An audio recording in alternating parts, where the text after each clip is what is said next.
Welcome everybody, my name is Marcus, and in this video I will show you a simple way how you can view upvoted posts in Reddit. So let's start. The first thing you want to do is just be in Reddit and go now to left top corner to your profile. Now just click here to history, and then you're gonna see here under the history recent. But what you want to do is click on it, and now you should see history by upvoted.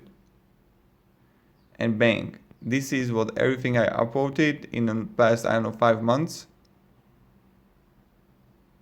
So this is how we do it. And this is how we can see and how we can view the upvoted posts in Reddit. Thank you very much everybody for watching. If you have any questions, guys, ask me down in the comments. I'll be really happy to help you and provide you some guidance and stuff like that. And yeah, have a great day and goodbye.